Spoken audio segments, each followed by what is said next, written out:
28 दलों के बीच सीट बंटवारे को लेकर इंडिया गठबंधन ने मियाद तय कर दी है। सूत्रों के मुताबिक सभी दलों के बीच जनवरी के दूसरे हफ्ते यानी 15 जनवरी तक सीटों का बंटवारा कर लिया जाएगा। कांग्रेस ने सहयोगियों के साथ सीटों के तालमेल के लिए 5 सदस्यों की एक कमेटी भी गठित की है। सीट बंटवारे में सबकी नजर उत्तर प्रदेश, महाराष्ट्र और पश्चिम बंगाल समेत 5 बड़े राज्यों पर है, जहां कांग्रेस का जनाधार काफी कमजोर है। केरल और पंजाब जैसे राज्यों में भी कांग्रेस के लिए राह आसान नहीं है। कांग्रेस यहां विधानसभा में कमजोर है, जबकि लोकसभा में उसे बढ़त हासिल है। इंडिया गठबंधन के सूत्रों के मुताबिक सीट बंटवारे के लिए शुरू में ही 3 फॉर्मूला नीतीश कुमार ने दिया था, लेकिन कई नेता इस पर सहमत नहीं थे। ऐसे में बड़े नेताओं को नए सिरे से भी सीट बंटवारे का फॉर्मूला इजाद करना होगा। कई राज्यों में फ्रेंडली फाइट जैसे हालात भी बन गए हैं। ऐसे में इस स्टोरी में हम आपको विस्तार से समझाते हैं कि इंडिया गठबंधन में सीटों का बंटवारा कैसे हो सकता है और किस पार्टी को कितनी सीटें मिलेंगी। बात पहले सीट बंटवारे के 3 फॉर्मूले की।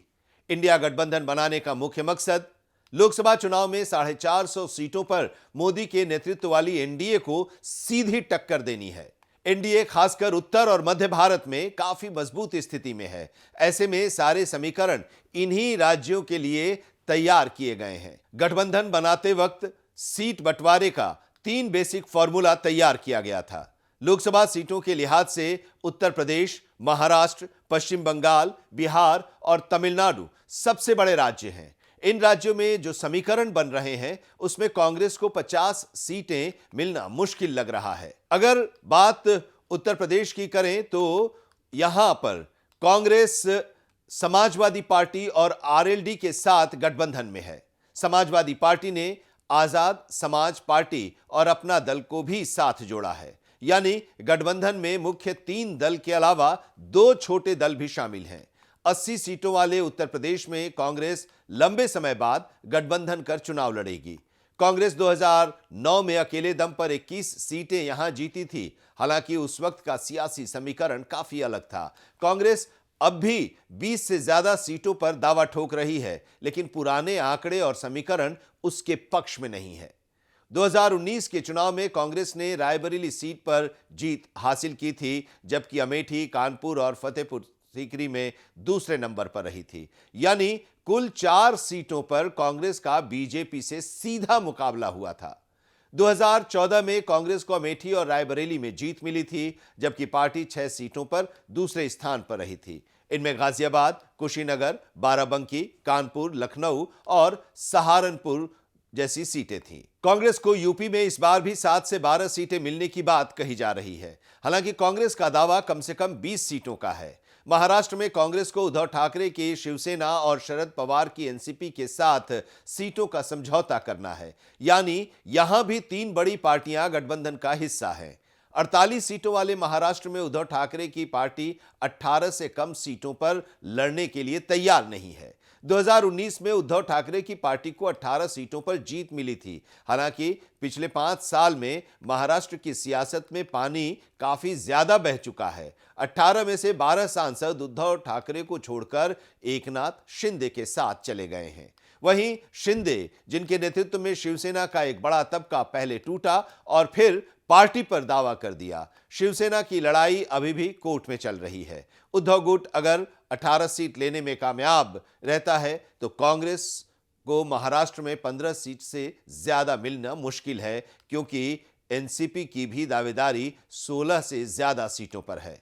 पश्चिम बंगाल की बात करें तो इंडिया गठबंधन के 3 दलों का वहां जनाधार है। तृणमूल कांग्रेस बड़ी पार्टी है, जबकि कांग्रेस और सीपीएम दूसरे और तीसरे नंबर पर हैं। लेकिन ममता बनर्जी सीपीएम को गठबंधन में लेने के लिए तैयार नहीं है।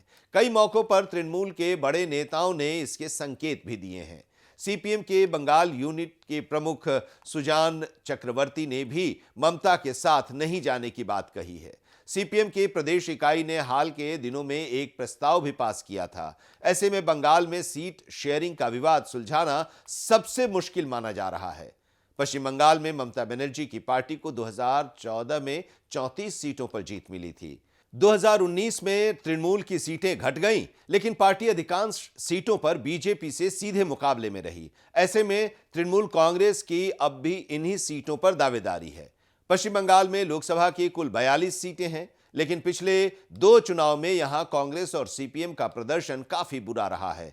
कांग्रेस 4 सीटों पर ही आमने सामने की लड़ाई में रही। ऐसे में कांग्रेस ज्यादा सीटों पर दावेदारी करने की स्थिति में नहीं है।